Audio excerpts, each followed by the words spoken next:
Great. Thank you all so much for coming. I'm Carrie. This is Gino and Liz, and we're from the Windows Shell engineering team. We'd like to welcome those in the audience, our webcast viewers, and our Channel 9 viewers. So we hope you had a chance to see Continuum in the keynote yesterday. All the buzz and everything's just making us giddy, and hearing the feedback from you is really wonderful. Our team feels just incredibly lucky to be working on what we think is a game-changing experience for phones. We've worked incredibly hard to pull together some demos today that you're going to get to see. It's the first time we're showing live code. So today we're going to give you an overview of Continuum, and then some consideration for you as developers.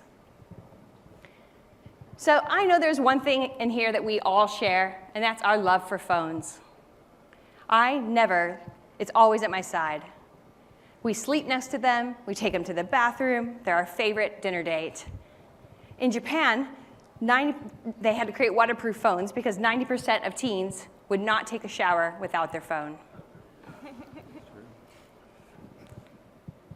And phones are very powerful.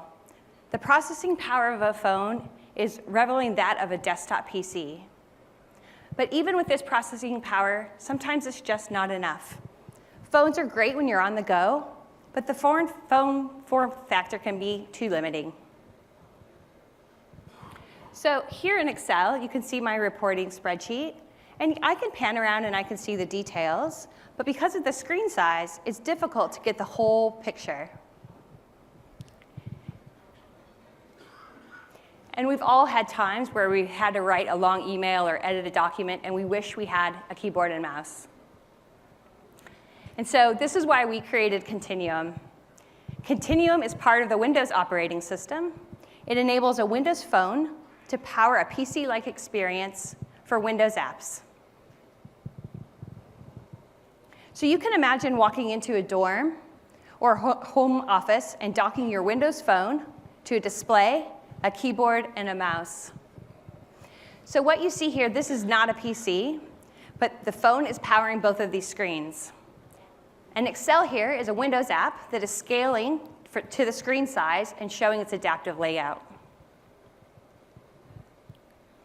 One of the things that we love is that the phone can continue to be a phone. So even when I'm using Excel, I can still use my phone for other applications, for texts, for phone calls, whatever.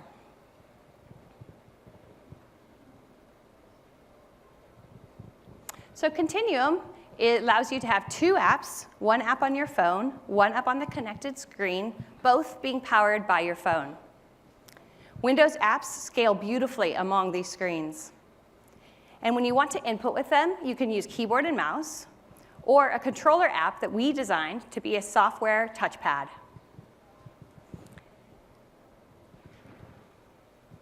So if you build a Windows app and it runs on Windows Mobile, and is designed to adapt and respond to any size, in many cases, your apps are just going to work, and you're going to get the value of this for free. So now, I'm very excited to have Gino come up and walk us through a demo. This is the first time ever that we're showcasing our live code. Thank you, Carrie. Yeah.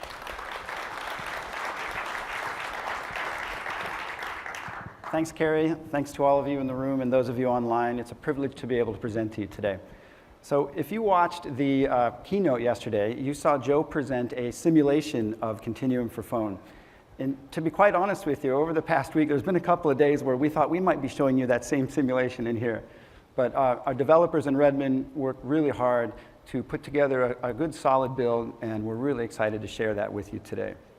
Keep in mind, though, this is live code. This is a work in progress. There's some rough edges that you'll see. There's some glitches that I'm sure will come up during the demo, so keep that in mind. Bear with us a little bit. Now, before I get started, I've seen a lot of questions online over the past 24 hours about the accessories. Did this feature require any specific hardware or accessories in order to enable it? And the answer is no. As a matter of fact, for this presentation, what I have here is this is a wireless setup that I'm doing, and I have a Windows phone, obviously running Windows 10 on it. I have a Bluetooth keyboard and mouse that are paired with the phone, and I have a Miracast receiver. This is an ActionTech ScreenBeam Pro Miracast receiver. Okay, so let's get started. Let's say I get a text message from a colleague and they want me to update the number in our budget spreadsheet. So no problem. I'm actually going to copy that number to the clipboard because I'll use it later. Now, I have Excel on the phone, of course. And I could go ahead, there's the file. Not easy when you got fat fingers. All right, wait a minute. Let's try that again. Oh, that's why we bring a backup device. There we go.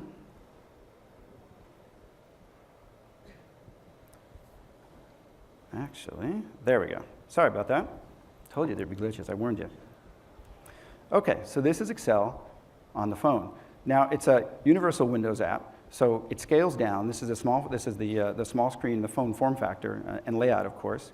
But as Carrie said, this is kind of a dense file and be a little bit difficult to work with this on the phone. It'd be much easier to work with it on the big screen with a keyboard and mouse. So let's go ahead. I'm going to get this square for you guys. Let's get connected. I'm going to dock my phone here by opening up Action Center, clicking our new Connect button. There's my screen beam. I'll click that, and voila. All right.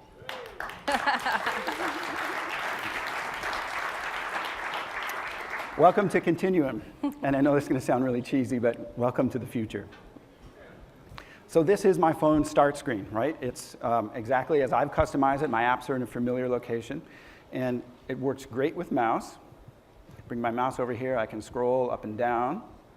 I can use right-click to customize it. There we go. I can do all the things that I'm used to doing on my phone with Start. And look in the upper left-hand corner here. There's my network strength icon. Over on the right is my battery icon and the clock.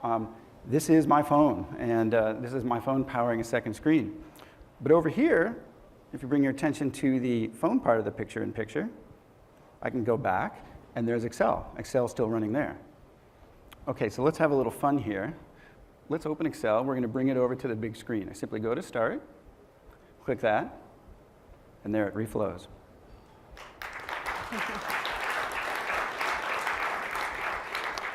So all that happened there was Excel received a window resize event and reflowed for the second screen. And look, this is Excel as I'm used to using it on the Universal Windows app on the big screen.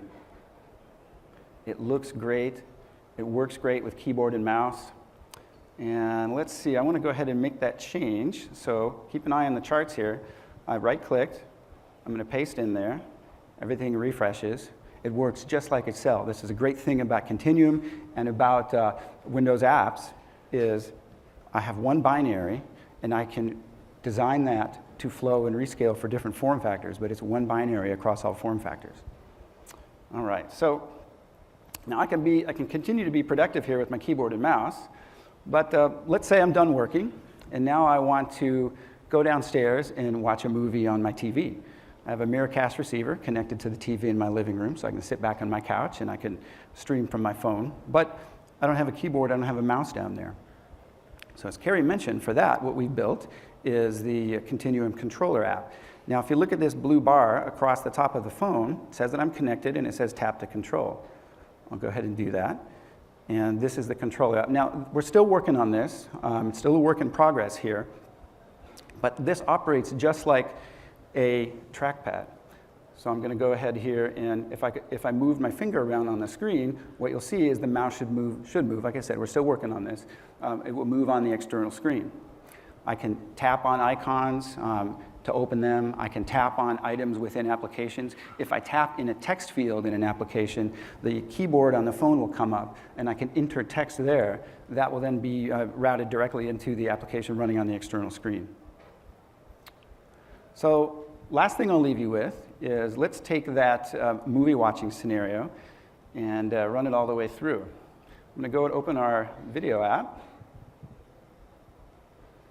And I have a video in here. There we go. We just posted this online yesterday. Let's do that on the external screen. Okay, there we go. Make sure I got sound turned down on this. Joe had his chance to speak yesterday. There we go. Okay, great. Look at this. It's an HD video. It's streaming really great to the external screen. It looks awesome. And now let's see what I can do on the phone. I'm going to go to Start. I might want to check my calendar. There that is. It's Outlook Mail app. Look at the video on the external screen. It's still running. If this were a child's video, and if you have kids, you've probably seen those, the videos your kids like about 50 times. So it's great to be able to stream that video, check your email. Let's open email. Check it out. Not bad, huh?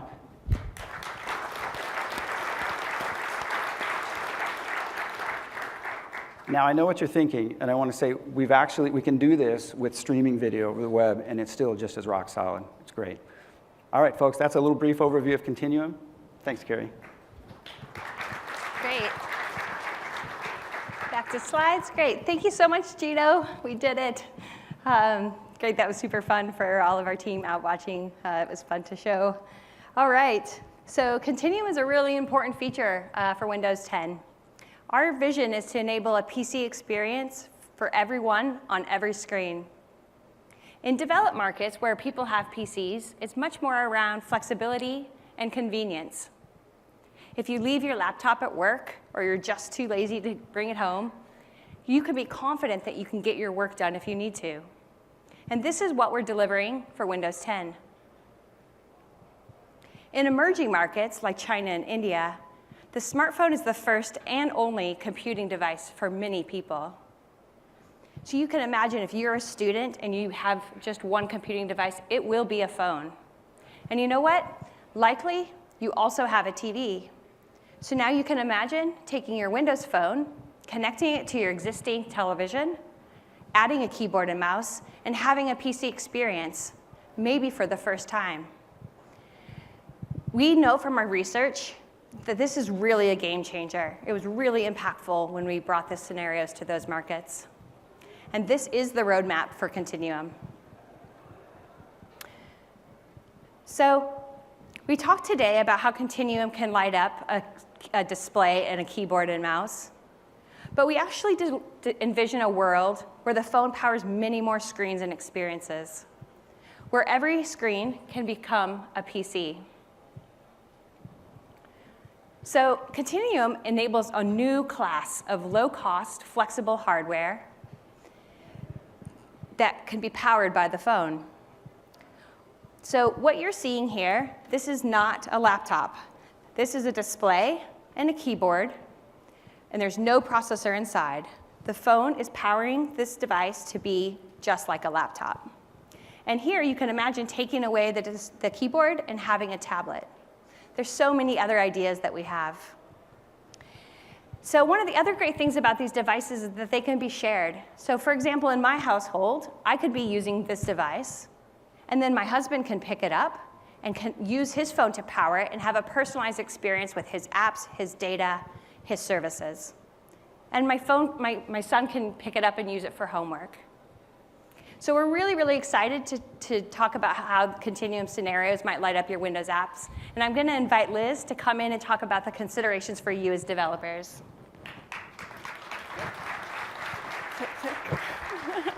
Thanks, everyone. It's really awesome to be here. I'm so happy that our demo actually worked for you. Now I want to take the rest of the time to talk about what you as developers actually need to think about when developing apps that run on Continuum.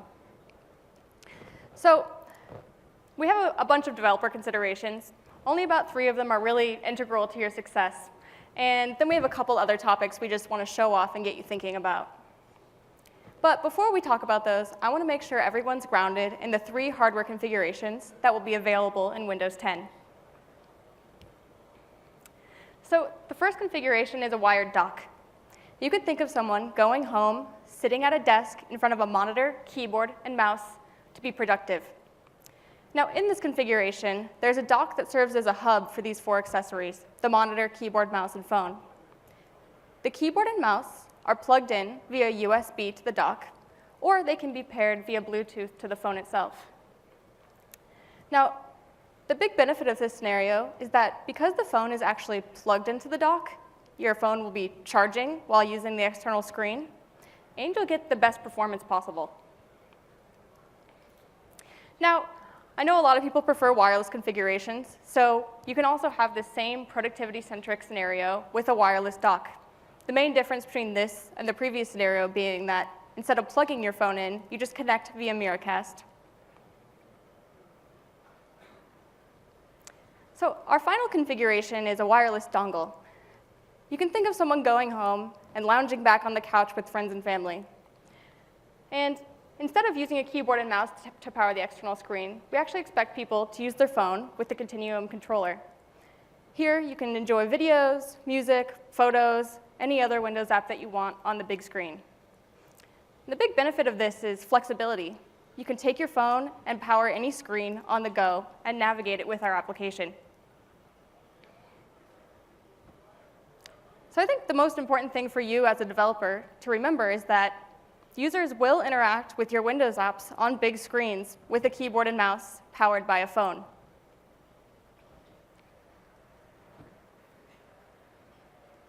Click or drop. All right, so the one thing that's really going to help you be successful on Continuum is building adaptive apps. Now, I'm not going to go into a bunch of detail on our window scaling model and effective pixels, but it is integral to your understanding of building adaptive apps. Effective pixels are a virtual unit of measurement that we use in Windows to describe the size of any display. The effective resolution of a device is determined by a combination of the actual theoretical physical pixel density of that device and the theoretical viewing distance that the user would be standing from it. The big benefit of using effective pixels is that you as developers can design and build your UI one time, and the Windows system actually does a lot of work on your behalf to make sure that UI looks great on any screen. I would make sure that you go and reference some sessions on effective pixels after this. So developing for Continuum really means making sure your Windows app adapts dynamically to any screen from a phone. In our configurations, we really expect for users to see phone-optimized UI on the phone and big screen optimized UI on the big screen.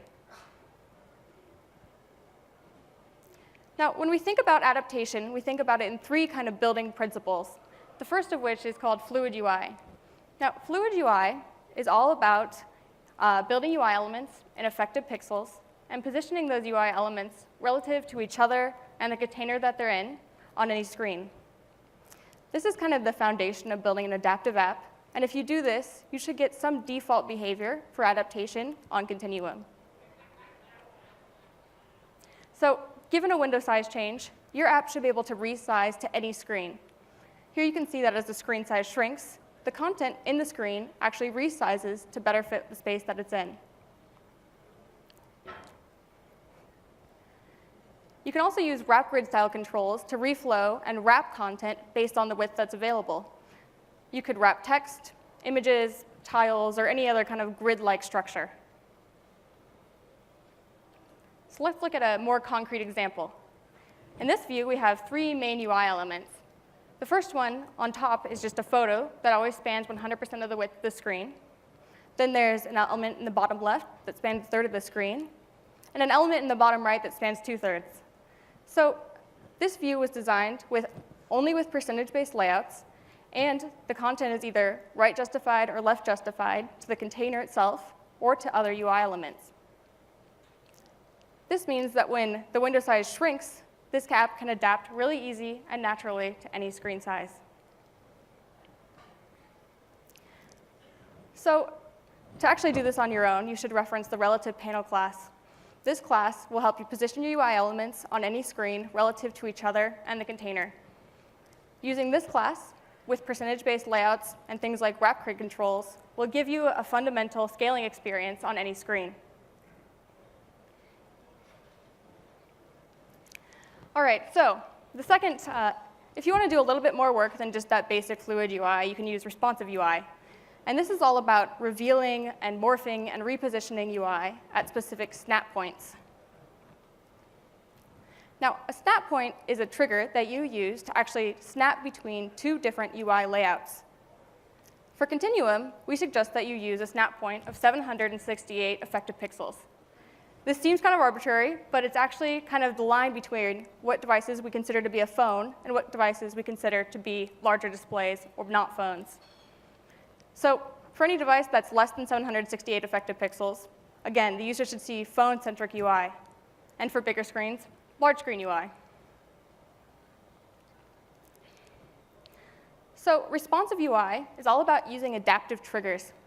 You can use adaptive triggers to reveal content at specific snap points. Here you can see that as the screen shrinks, a button emerges that's very custom for the phone, and it's only relevant on phones.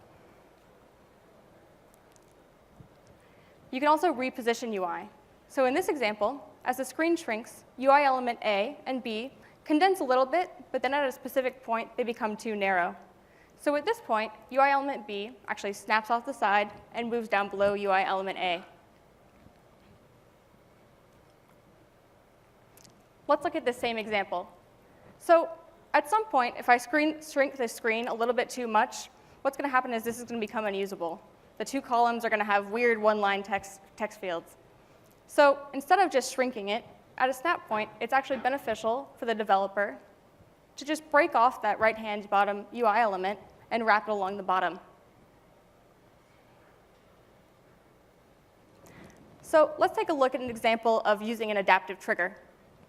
In this example, a developer wants to show a wide button on big screens and actually exchange that button for a narrow button on small screens. So if we focus on the top, this developer is using the adaptive trigger of minimum window width to say, OK, if the screen is greater than 768 effective pixels, show a wide button. And if it's less than 768 pixels, show a narrow button optimized for the phone. Now, this adaptive triggers can be used in many ways and with many different types of triggers. This is an example of using minimum window width, but you could also imagine using input type or device family or some other custom trigger. So finally, if you really want to optimize your application for any screen, you can use tailored UI. Tailored UI utilizes the same adaptive triggers we just discussed, but in more complex scenarios. We generally expect developers who really want to tailor their experience to actually tear down and reconstruct their app either with new views or new navigation models across screen sizes. For example, you can replace controls or UI elements at a specific snap point. In this example, the big screen view is pretty desktop-centric. You can think about it as being pretty dense and needing a keyboard and mouse to navigate. But below a set snap point, you really want to optimize for touch on a phone or tablet. So the UI elements actually lend themselves to that by switching into a scrollable list.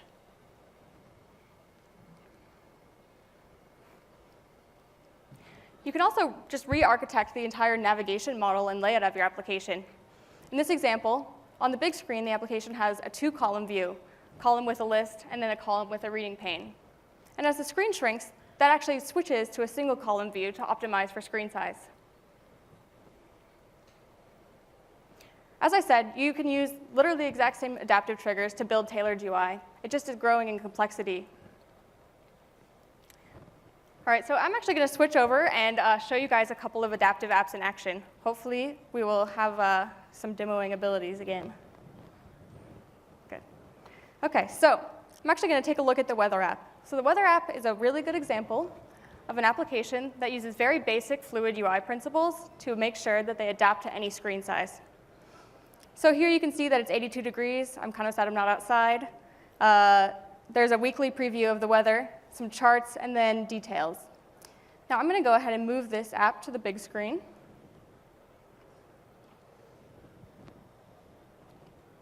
Lovely. OK, so you can see that it actually reflows really nicely on the big screen. It's pretty sweet. So I can show you guys side by side, I'm actually going to pull up another phone and with the weather app already on it so I can show you what's going on. So if you look at these two devices, the UI looks essentially the same. And it appears to be the same size on both screens.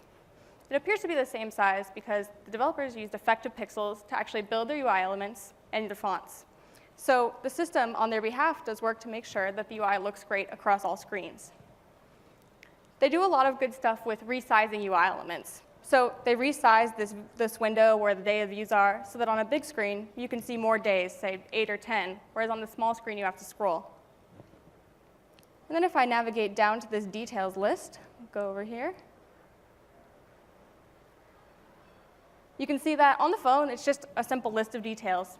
But on the big screen, where the screen's much wider, they actually wrap those details horizontally using a wrap grid style control.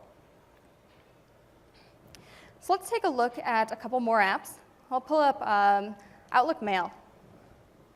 Now, Outlook Mail is a good example of an app that actually changes their navigation model at a specific snap point.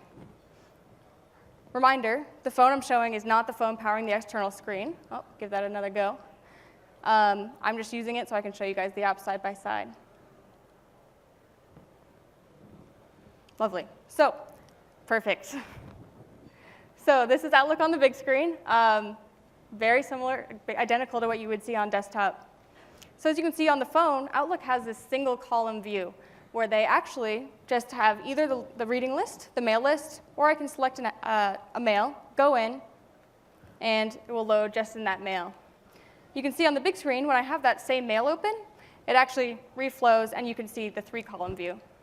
So Outlook uses specific snap points to determine when they should show one versus multi-column views. For one last demo, I'll switch over to Outlook Calendar within Outlook.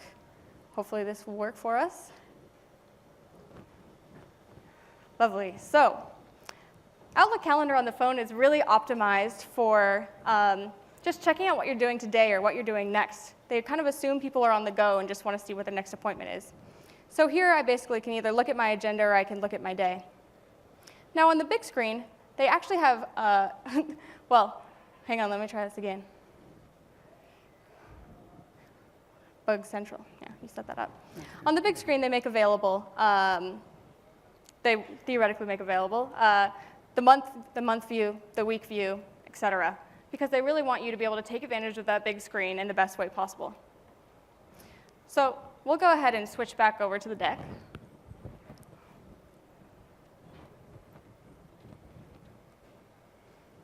Lovely.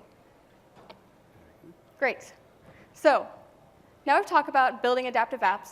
Let's talk about the different ways that you can package your Windows apps such that they work well on Continuum. If you build an adaptive Windows app that runs on Windows Mobile, your app will have some default behavior on Continuum. Now, there's 3 main ways that you can package your app such that it works. The best thing you can do is just build a universal Windows app with a universal Windows app package. If you do this, we're generally assuming that you're building an app that's going to adapt across all screens and device families. So you're already doing everything you need to do to work on Continuum. Your app should just work. The weather app that I just showed is a really good example of an app that built a universal app, and it just worked in our scenario. They had no idea Continuum was even a feature when they were building their application. Second type of app package that's compatible with Continuum is mobile-only apps. So we know a lot of developers are mobile-only developers, and they're really focused on the phone and their phone app. And that's totally fine. Now, the thing that we do ask you to do is ensure that you've built your mobile apps with fluid, responsive, and tailored UI, such that they actually do have some dynamic reflow. So if you want to do a little bit of work, you can use these adaptive principles to further optimize your app. Some of these optimizations are things you have to do anyway, just to make sure that when the orientation of a phone changes, that it adapts in the right way. So they'll benefit you both on the phone and on Continuum. Now, if you discover that you really want to optimize your mobile app for Continuum, you might as well just think about building a universal Windows app, because you're already doing a lot of work to optimize your big screen views, and that work could be seen across all Windows device families. So let's take a look at a couple of mobile-only Windows apps and see what they look like on the big screen. I'm going to switch over to my phone. Lovely. All right, so on my phone, I have the Photos application. And this is a mobile-only application. It's not a universal Windows application. And you can see here that I have my photos. They look lovely. So I'm going to go ahead and move this over to the big screen. See where it is? Lovely. So you can see here that the Photos app actually has used wrap grid style controls to ensure that the photos reflow nicely in both orientations on the phone. And that work paid off on the big screen because the apps now reflow and wrap properly to that screen width as well. So I can also go ahead and open an app here just for fun. GoPro photo, see full screen image. We're having fun at Build. I hope you guys are too. OK, so now I want to show you one more app that actually did a couple of very small tweaks that make a big difference on the big screen. So File Explorer is another mobile-only application. And it's basically, there's two options. You can see my recent documents, or I can see all the documents on this device. This is very similar to the kind of information I would see on the desktop. So I'm going to go ahead and move this to the big screen as well. Watch start. Lovely. So whenever it moves, the folders actually just use a similar wrap grid style control, and so they reflow nicely to the big screen. Now, the thing I want to point out is that on the phone, the File Explorer actually had a tab menu that was hiding that recent and this device, those recent and this device options. But on the big screen, they opt to just leave this open permanently, which is much nicer for a desktop keyboard and mouse user. OK, we'll switch back to slides. So we've talked about developers who have universal app packages, developers who have mobile-only app packages. Now I want to talk about the developers who have both mobile, separate, but both mobile and PC app packages. Now, by default, we won't have any concept of your PC app package on Continuum, because it won't even be on the phone. So generally, if you do no work for Continuum, we'll just see your mobile experience on the big screen, just as if you had a mobile-only application. Now, if you want to do a little bit more work and leverage the work you've done for the desktop, then it's up to you to actually pull assets or views from your PC application into your mobile app package and do the work to switch between them. Here's a really simple example. Basically, you could think of it, think of the logic as, hey, if the screen size is smaller than a phone, use my phone view. And if you want to pull your PC view in, you can use that PC view on larger screens. Now, obviously, this is very simplistic, and you probably would want to do things like save your app state and make sure you're refreshing content correctly whenever you switch views. So we'll go back to the phone and look at another example of what this could look like.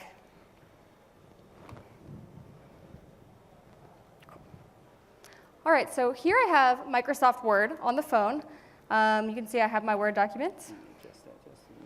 Thanks, Gino. There you go. So I have my Word document. I could edit it here if I wanted to.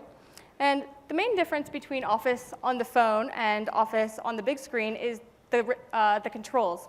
So instead of the traditional desktop ribbon that everyone's used to, I can actually use this bottom control to change things like my fonts, my colors, insert images, or do anything else. And this control is really optimized for touch and thumbs and doing things on the phone. So I want to actually move Word over to the big screen. Ta-da! Awesome. OK. I love when Office is on the big screen. So what Office does when it moves between screens is basically the first thing that happens is Office gets a window resize event. And when it gets that event, they have to make a decision if they're going to keep showing the phone UI or if they're going to actually exchange out those assets with the more desktop-friendly UI. And so if they decide to actually exchange those, then they need to tear down their old controls, save state, and reconstruct their app with the new controls, just like they did here. Now, Office is a really good example of an app that uses both tailored UI and very basic resize principles. The document itself actually just resizes to some percentage based on screen width. There's nothing really fancy happening with it. So we'll go back to the slides, please.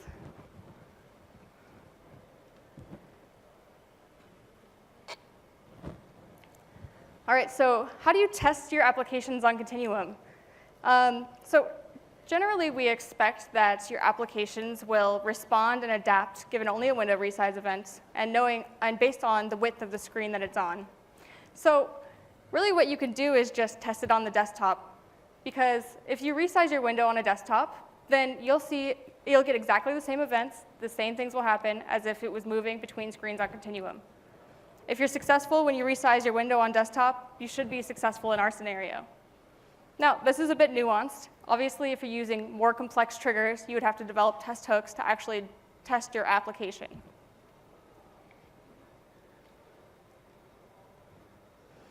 OK, so let's talk a little bit about scaling. And by scaling, I mean, how do you make sure that you have the right assets to make your app be pixel perfect on any given screen? And the reason this isn't integral to your success on Continuum is because our phones today have very high resolutions. And so any assets that you provided for the phone will actually look pretty good across any display size. But we'll still dive into detail. So as a developer, you need to think about how your apps scale to the big screen. Again, a background in effective pixels and the scaling model is key to truly understanding this. So you should reference those sessions. So every Windows device, every device in the Windows platform is associated with a specific scale. And this scale is derived from the effective resolution of the device. And remember, the effective resolution is computed from a combination of the physical pixel density and the theoretical viewing distance of a device. So in our scenario, the most common kind of scales are going to be a phone will have a scale of about 300, a monitor typically has a scale of 100, and a television typically has a scale of 150. So you can see that there's not really necessarily a direct correlation between screen size or form factor and scale. It really does depend on that physical resolution and the theoretical viewing distance, or how far the screen is from the user. So, and also, these scales are used by the resource management system. And the resource management system basically looks at all the assets you provided in your app package and picks the right ones for any screen. So let's take a look at how scales work in Continuum. As I said, a scale of a phone is usually about 200 to 400. 300 is a good number. And the external screen that the phone's connecting to will typically have a scale between 100 and 150. So by default, only scale assets for the phone will actually be deployed to the phone, even if you made more assets available in your app package at first. The resource management system tries to minimize the number of assets that go onto any given device, but also optimize for whatever screens are actually connected to that device.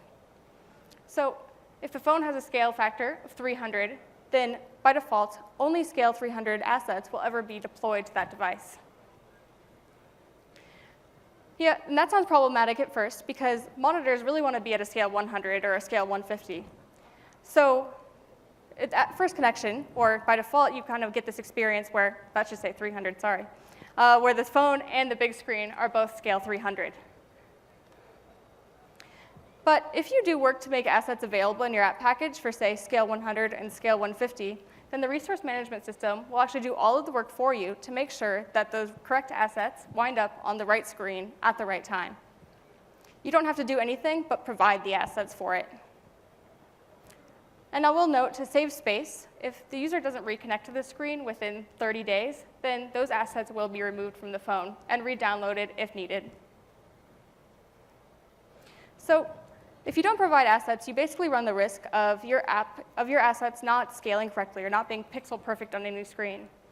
And the worst case scenario for Continuum is that your assets will be downscaled.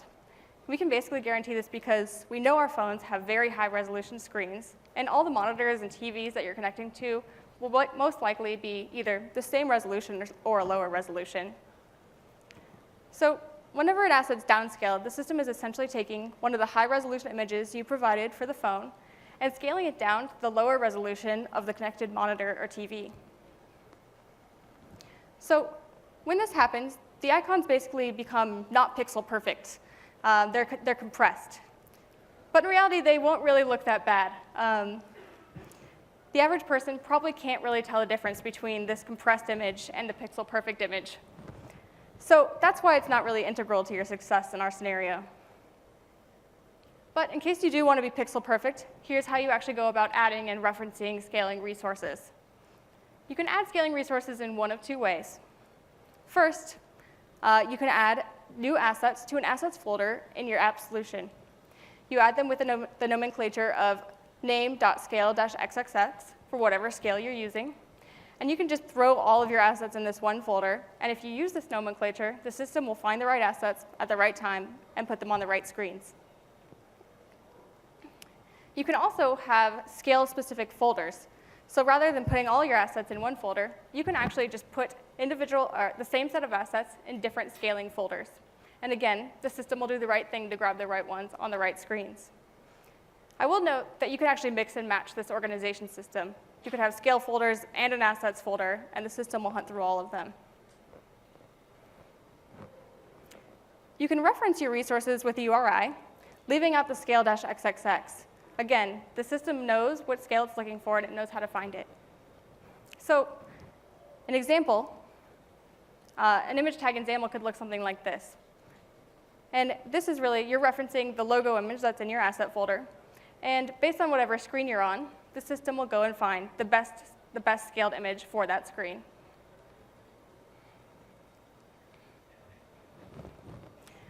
All right, so we want to leave you with one final scenario. You have developers have the ability to take advantage of both screens in this scenario simultaneously. There's a handful of APIs for this, and there's actually a session later this evening called screencasting that you should attend if you're interested in this. But the multi-screen APIs essentially allow you to take advantage of both the phone and the external display simultaneously for basically creating any sort of robust multi-screen experience you want. I'm going to highlight two APIs here that work really well with Continuum, and again, I encourage you to go to their session. The first API that's available is the Cast API. This API allows you to take a media element from your application on the phone and put it on the external screen. Now, what's happening when you call this API is the system is creating a view on that screen on your behalf, taking your media element and just putting it there. This is the easiest thing for you to do as a developer if you have a media app and just want to get media on the external screen. Now, if you're not a media app developer, you can use the Projection Manager API. This will allow you to create two completely customized views, one on the phone, one on the big screen, and basically do whatever you want to do with those views. Note that if you use this API, you have to remember that you are the only form of control that the user has on the external screen. So whatever view you have on your phone needs to be able to provide input to the external screen. Yes, we'll have our Continuum controller, but we don't want the user to have to leave your app to navigate what view you put out on the external screen.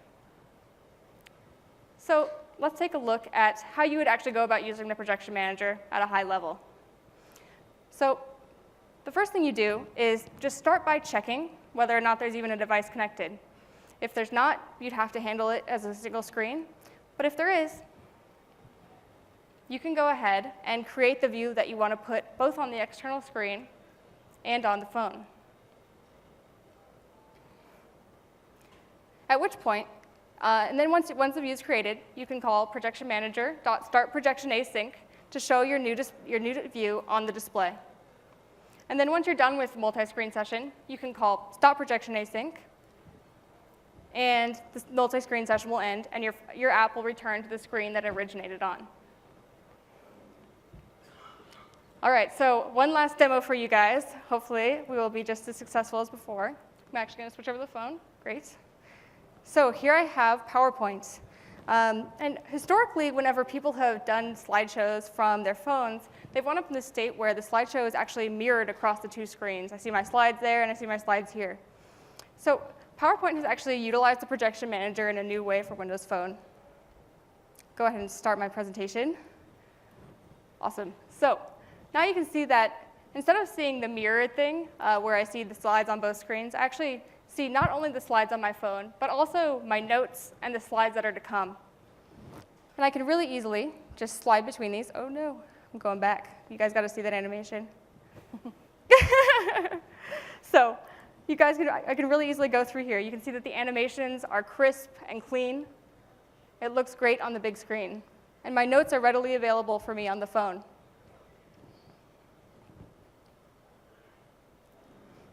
I'm an expert in biochemistry.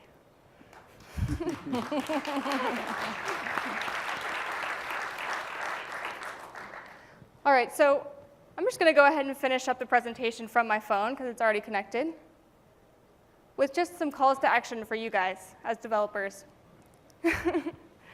Now, our main call to action is just that we really are asking you to build universal Windows apps or optimize your mobile apps for Continuum if you aren't ready or don't want to build a universal app. Now, there's a couple of ways you can optimize your mobile applications. One, you can just use the adaptive principles we discussed to make sure your UI reflows nicely to any screen. Or two, if you have PC assets available, you can actually do the work to pull those assets into your mobile app package. Once you actually have an app package, you should validate that your UI looks good on the small screen and the big screen. We don't really care how you implement it, how you switch to what shows on each screen. We just want users to be able to interact with it and enjoy their experience. Also make sure it works with keyboard and mouse, as that will be supported not only on Continuum, but on phones in general now. Now, if you want to be pixel perfect, you should also think about including additional scaling assets for the external screen. For Continuum, there's really two scales that are important: scale 100, scale 150 for the monitors and TVs. And finally, if you want and you have applicable applications, you should leverage these multi-screen APIs to actually create robust multi-screen experiences.